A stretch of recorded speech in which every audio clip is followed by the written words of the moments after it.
Përshëndetje shikues të emisionit Z, po takohemi edhe këtë javë për të sjellur përpara jush intervistën e radhës. Sot do të flasim për rolin dhe ndikimin e medias në shoqërinë e sotme, sfidat me të cilet përballen gazetarët dhe rëndësinë e etikës profesionale, pikërisht në këtë kohë të mbushur me dezinformata, presione dhe interesa të ndryshme. Për të biseduar për këtë temë dhe më tej, kam kënaqësi të kem sot në studio gazetaren e njohur Nora Kaliqi. Nora, mirëserdhe. Mirë se u gjeta, të faleminderit për ftesën dhe ndjej kënaqësi për gëzoja dhe të uroj për këtë emision që bën dhe që i jep hapësirë temave të ndryshme, të rëndësishme për shoqërinë. Faleminderit shumë për këtë fjalë. Nora, do të filloj nga ajo se si e percepton ti personalisht ndikimin e medias në shoqërinë e sot me të cilën po jetojmë? Si e sheh? Po, duke marrë parasysh edhe vetë peshën e mediave në krijimin e opinionit publik, ne mund të themi se mediat janë edhe, domethënë, botërisht njihet si shtylla e pestë e demokracisë. Një shtyllë mjaft e rëndësishme për zhvillimin e shteteve, një zë i fuqishëm i cili mund të ndryshon çfarëdo strukture, të bën ndryshime drastike, të ndryshon edhe jetën e qytetarëve nëse zëri i mediave apo mediat janë fuqishme dhe janë kritike, por edhe gjithashtu nëse i shërbejnë opinionit publik. Besoj që më tej do të flasim edhe për sfidat në cilat do të kalojmë, po në për cilat kalojnë mediat apo në për cilat po kalojmë edhe ne, duke qenë pjesë e tyre. Duke marrë parasysh edhe zhvillimin e hofshëm të teknologjisë, ne kemi parasysh se kohët e fundit, më thënë, është një zhvillim masiv dhe mediat janë përqendruar më shumë në pjesën online dhe në rrjetet sociale, ku plasojnë informacione të ndryshme. Ne nuk kemi probleme me mediat online të cilat janë kredibile dhe të cilat njihen, domethënë në vend si media të tilla, por kemi të bëjmë kur flasim ndonjëherë kur i kritikojmë disa prej tyre, nuk janë media, por ato janë platforma të krijuara për qëllime të caktuara, për të arritur objektivat e tyre, për të quar përpara ndonjë agjendë politike të themi, të cilat janë të zakonshme ndikimet politike apo ekonomike, që shndron ndonjë biznes, e shumë arsye të tjera dhe sfida kryesore na mbetet edhe inteligjenca artificiale dhe përdorimi i saj nëpër redaksit, në veçanti redaksit të cilat janë më të vogla, që nuk kanë edhe filtra për t'i kontrolluar informacionet të cilat i marrin, për të bë një fact-checking të informacioneve, për të pas edhe një ekip më shumë që t'i verifikojnë ato dhe të shkojnë në etapa tjera për të cilat duhet patjetër filtrim. Sa mendon, duke lidhur edhe me këtë përgjigje që e thatë, sa mendon se është e rëndësishme respektimi i etikës në gazetari? Etika në gazetari është ura lidhëse e besimit, domethënë, të mediave dhe qytetarëve. Pa etikë dhe pa profesionalizëm nuk kemi dinjitet dhe integritet. Domethënë, ne nuk jemi kritik si për shembull edhe këshilli etik për media, se zakonisht mediat na marrin sikur si ndonjë pjesë, domethënë, nuk e kanë të kënaqshme kur sjellim ankesa kundër tyre për shkeljen e rregullave profesionale. Ne nuk ndërshkojmë, ne korrigjojmë, ne mundohemi ta përmirësojmë ambientin mediatik me atë që çdo njeri duhet të pranojë faj, për shkak se jemi njerëz, edhe pas kamerave, edhe pas gjithçka e punojnë njerëzit. Edhe është shumë e njerëzishme të kërkohet falje nëse bëhet një lëshim i tillë, për shkak se informacionet duhet i shërbejnë popullit, duhet i shërbejnë qytetarëve dhe duhet jenë në të mirën e tyre. Për të pas një hapësirë shumë më të madhe, më të gjerë, të opcioneve të ndryshme, por qoftë edhe lajmeve të ndryshme, duke i marrë nga këndvështrimet të ndryshme të mediave, mirë po sido që tjetë, a informacion tjetë kredibil, t'i ketë të gjitha burimet e informacionit brenda dhe t'i përmban ato rregulla etike dhe profesionale. Në të shumtën e rasteve shkelësit më të mëdhenj, domethënë në hapësirën mediatike në vend të këtyre rregullave etike dhe profesionale janë mediat online, apo më mirë të platformat e ndryshme, kemi probleme të ndryshme dhe edhe problematik shfaqet tek mediat të cilat hapen dhe mbyllen para proceseve të ndjeshme politike, si që janë zgjedhjet. Ku e dim që hapen media për agenda të ndryshme, për qëllime të ndryshme dhe më pas mbyllen, që i bëjnë një dëmshtes edhe hapësirës mediatike, i bëjnë problem dhe vendosin ashtu pikat të zeza të themi edhe për mediat kredibile, se derisa të arrishte opinioni apo qytetari për t'ja tregu kredibilitetin, për t'i tregu se ke një standard apo je medium serios, duhet t'i te kalër gjitha këto sfida dhe lufta në hapësirën online po bëhet më shumë tani për klikime. Po, realiteti është ky, po. E jo për të luftuar se sa kemi një informacion të sakt, një informacion të mirë dhe që i përmban gjitha elemente që duhet i ketë. Unë besoj, tani e kishim një monitorim të mediave online se si ka raportuar gjatë të zgjedhjeve. Monitorimi nxjerri në pa që një përmirësim, do me thënë që mund të them se është transparenca e medjave, e cila është shumë e rëndësishme për të pas një evidencë, një impresumit, ku shëndron pas mediumit, si është, a është i regjistruar, do me thënë ku është adresa se ku duhet dërgohet ndonjë ankesë apo e tjera. Se në të shumtën e rasteve, nëse dërgohet një ankesë, dhe ne kemi ndërguar në reagim çfarëdo që sjell vendim të komisionit të ankesave, nuk kemi gjetë ndoshta edhe adresën, nuk kemi gjetë edhe e ka ndruar edhe adresën e emailit apo diçka tjetër dhe në atë drejtim edhe për neve paraqet problem, por edhe për mediat, hapësirën mediatike, nëse nuk transparenca është mjaft e rëndësishme në procesin e se kur publikojnë informacionet të një mediumi, atëre aty edhe shfaqet serioziteti i punës së tyre për ta treguar më tej. Përmende Këshillin e Etikës, unë dua ndalem tek ajo se cili është roli i Këshillit të Etikës në ruajtjen e standardeve profesionale. Patjetër që vetë rregullimi krahas trupit rregullues, Agjencisë për Shërbime Mediatike Audio dhe Audiovizuele që kemi, Këshilli Etik, si në gjithë botën, është vetë rregullim i mediave. Trup vetë rregullues, por është organizatë jo qeveritare, që s'ka të bëjë me strukturën shtetërore, organizatë jo qeveritare e cila ka mjaft kredibilitet qoftë në rajon, por edhe në mëgjer, mund të them në Evropë lirshëm, për shkak të dukshmërisë, për shkak të punës të cilën e bëjmë këtu, kemi arrit që të jemi një ndër organizatat mjaft të zëshme dhe të fuqishme, por edhe vizibile, do me thënë që njihet. Këshilli Etik për Media luan një rol të rëndësishëm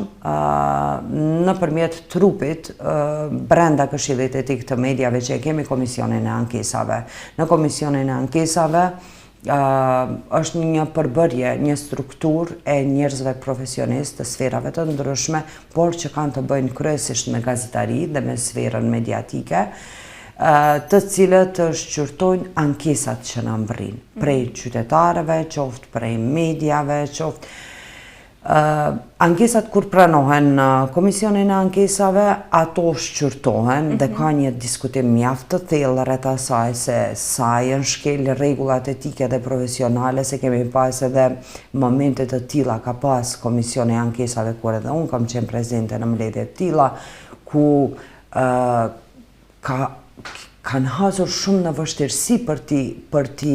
identifiku apo për t'i gjetë shkeljet dhe kanë qenë shumë profesionalisht të punuara ankesat, por ankesa mund të dërgojnë edhe qytetarët për cilin do medium që mendojnë se i shkeljen. A din qytetarët për shembull se duhet të ankohen, ka një vend ku duhet të ankohen, a vin ankesa? Tani kanë filluar më shumë, do me thënë është i kënaqshëm tani për tani të them këtë vit. Çdo vit është në rritje numri ankesave nga qytetarët. Dhe kjo na bën që të ndjemi më mirë dhe shohim se punët po ecin mirë dhe janë në rrugë pozitive. Tash, transparenca e mediave, mediat online të cilat i monitoruam, 85.7% më duket se kanë qenë mediat cilat kanë impresum edhe kanë të gjitha informacionet e publikuara. Dhe kjo është një rezultat i Këshillit. Për atë që e thash, do të thënë dukshmërinë e Këshillit dhe prezencën e Këshillit në hapësirën mediatike, por edhe kur e shohin si një organizat që i besojnë thjesht, të besueshme. Tash kanë filluar edhe të rritet numri i qytetarëve të cilët parashtrojnë ankesa. Nëse nuk e din, ndoshta drejtohen dikun ku mundemi të bëjmë diçka dhe mandej menjëherë thonë që jeni te Këshilli, mund të drejtoheni te Këshilli.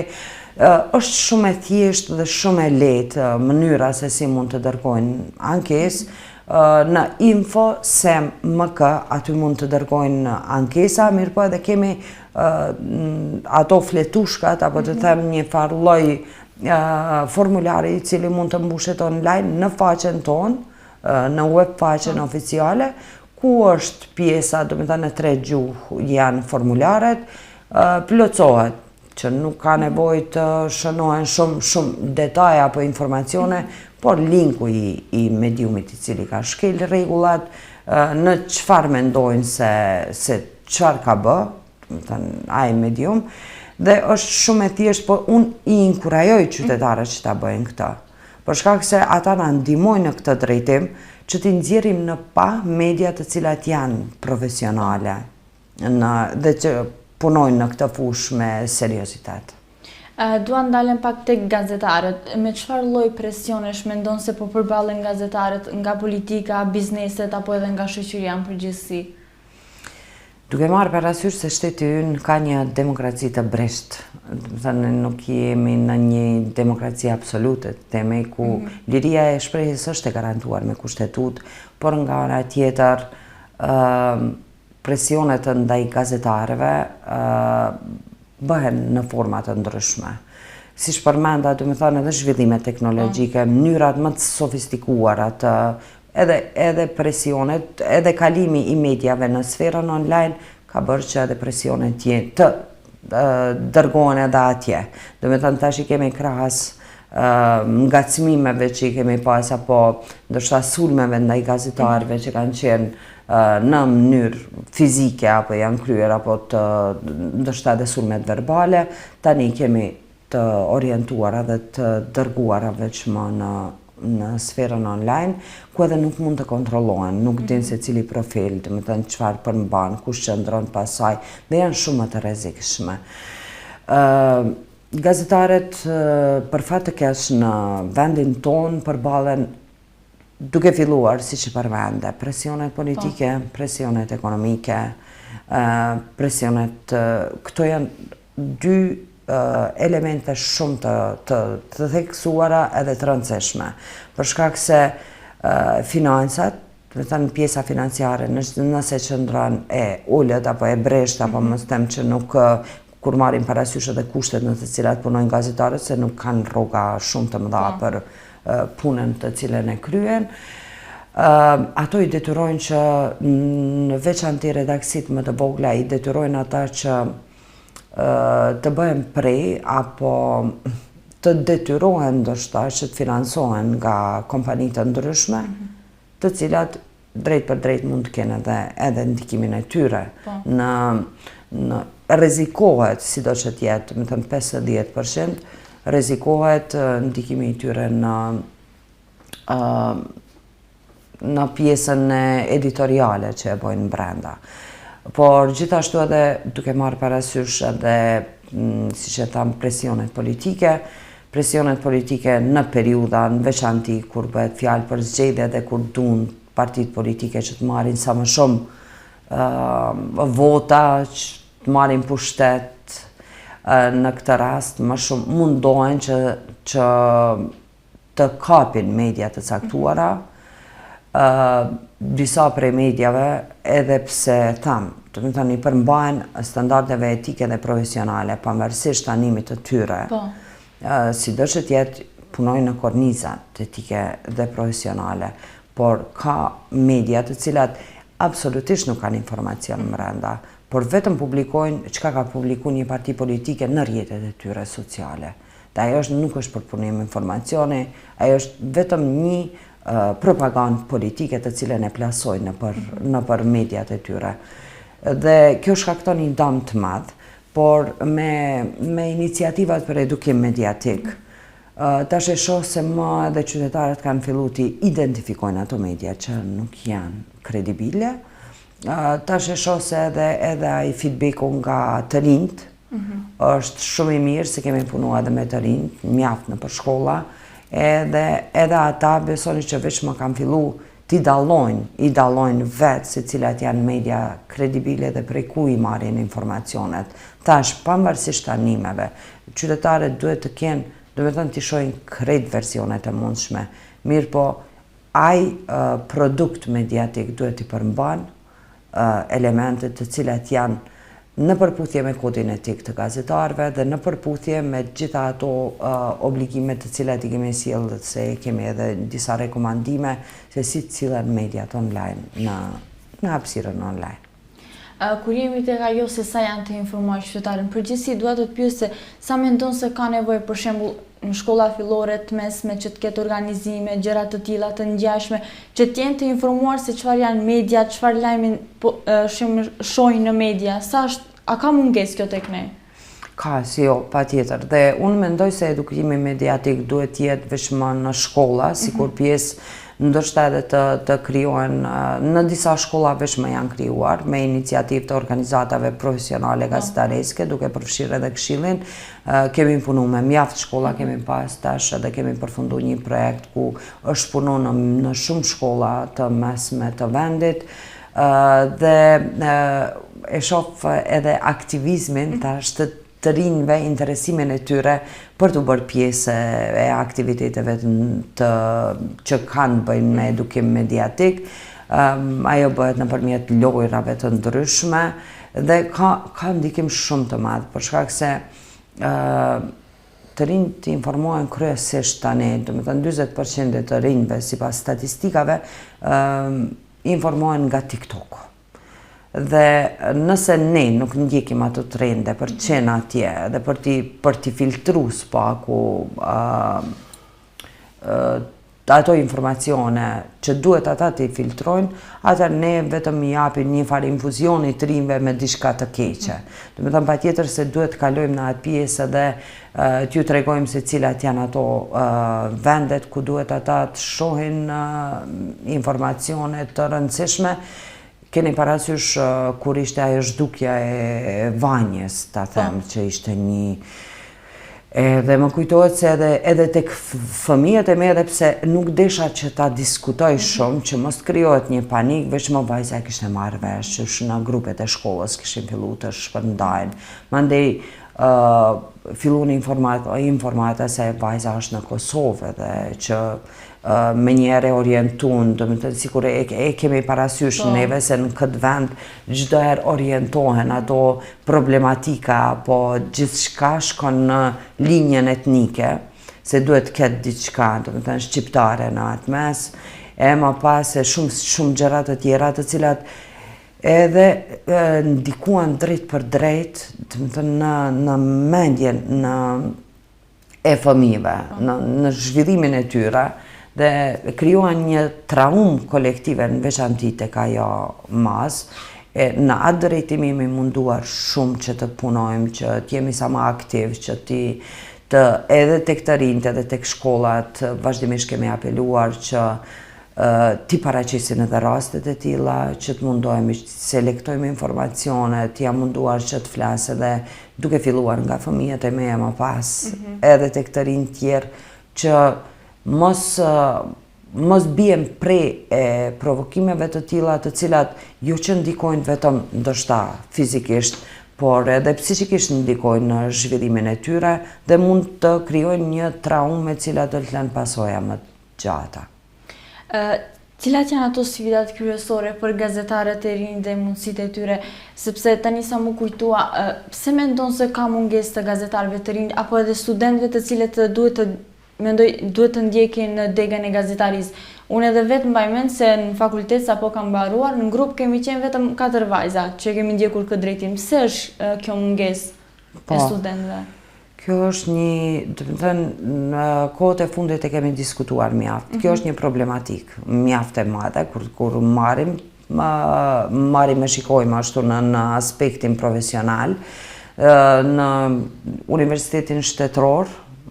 në fakultetin e gazetarisë ka dikon 7 studentë ishin, tash janë 6. Edhe në universitetet tjera, në fakultetet tjera, do të thënë në universitetet në vend njëjtë, por afërsisht është numri i njëjtë.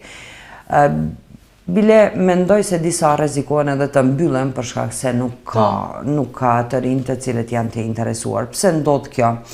Për shkak të asaj që e përmendëm, gjendja ekonomike, financiare, për shkak se është një mund shumë i madh, një sakrificë, pasi që gazetarët as nuk kanë orar të punës, as nuk kanë ndonjë periudhë kur mund të relaksohen, sepse vazhdimisht janë në punë. Edhe qofshin edhe në shtëpi janë në punë. E kanë poshtë. Atë mbajnë me vete. Më pas edhe gazetaria është edhe lloj zanati që mund të mësohet. Mirë po, për të profesionalizuar, do të thënë duhet të vazhdohet në interesimi i ulët i gazetarëve, unë mendoj i të rinjve është pikërisht ky edhe presionet kur i shohin, do të thënë që mund të kenë gazetare, që mund të kenë mediat, që mund të kenë nga presionet ekonomike dhe politike që i krijojnë rrethanat shtetërore. Ato drejt për drejt mund të ndikojnë edhe në mendjen e të rive, se dun apo s'dun të sakrifikojnë diçka apo të japin diçka aq shumë, dhe të japin një mund aq të madh, i cili nuk do t'i paguashte, por edhe nga ana tjetër do t'i krijonte probleme shtesë. Jo çdo kush lidhet me këtë profesion, por ata që lidhen me këtë profesion nuk mund të shkputen nga ky profesion, sepse nuk është vetëm profesion. Unë mendoj se është më shumë mision që ndjejmë prej brenda, se nëse e kapën një herë, do të thënë ta punosh një produkt mediatik, fillosh ta bësh një san të tillë, e din që je duke bërë diçka, edhe sot jemi duke informuar qytetarët se jemi këtu për t'i mbrojtur ata, për ta mbrojtur këtë, atë që duhet ne ta bëjmë, për ta mbrojtur profesionin, por edhe qytetarët nga narrativat e dëmshme dhe gjithçka që shpërndahet atje. Dhe kur e sheh se vazhdimisht kontribon me tema të ndryshme në këtë drejtim, atëherë sikur kemi nevojë që edhe pse është e lodhshme, edhe pse nuk paguhet në vendin tonë aq sa duhet,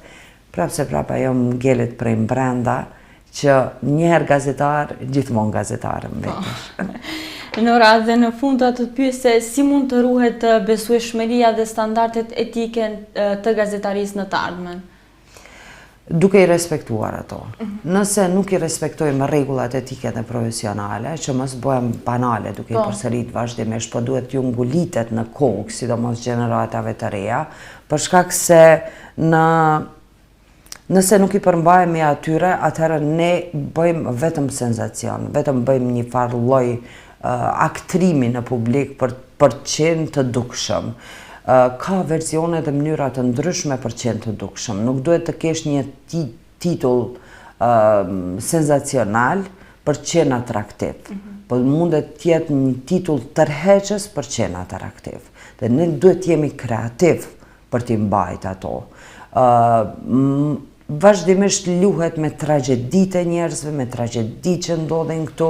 luhet me pikat më të ndjeshme të shoqërisë tonë, pikat më të ndjeshme të qytetarëve, dhe ato janë lajmet më të dukshme në sferën mediatike. E kemi humbur kulturën, e kemi humbur sportin, ku i kemi vlera tjera, të cilat nuk i promovojnë mediat, për shkak të pikërisht kësaj që thash. Dhe ruajtja e besueshmërisë është e lidhur ngushtë me respektimin e gjitha standardeve gazetareske.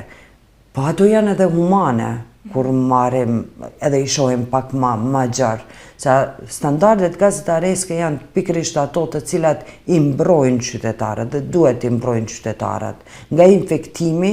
i, narrativave të dëmshme, gjithçka që mund të plasohet, që mund të ndikon drejt për drejt, fizikisht ndoshta, për të krijuar tensione e shumë gjëra të tjera, për të nxitur diçka që dhunë e tjerë, mirë po edhe nga ana tjetër në hapësirën online apo dikun tjetër që të krijohet edhe një dëm psikik, një traumë kolektive të cilën nuk mund ta shërojmë me vite. Prandaj duhet të ekzistojnë trupa të tillë, jo vetëm si këshilli etik për media, por edhe të inkurajohen organizata tjera profesionale, mediatike që merren me media, për t'i vazhduar të gjitha projekte që kanë të bëjnë me rinin, edukimin mediatik dhe gjitha ato të cilat kontribuojnë për një hapësirë mediatike më të mirë në vend. Nora, të falenderoj shumë që ndave kohë që t'jesh pjesë në emisionin Z. Të falenderit ty për hapësirën që ma dhe, por gjithashtu edhe për hapësirën që edhe që t'japi më shumë informacione në lidhje me funksionimin e Këshillit Etik për Media, t'i informojmë qytetarët se ku të drejtohen dhe të mos hezitojnë, po t'jenë këtu bashkë me neve për t'i luftuar të gjitha dukuritë e dëmshme për këtë shoqëri. Shpresoj. Atëherë shikues të nderuar, ju falenderoj shumë për vëmendjen dhe bashkë mirupafshim.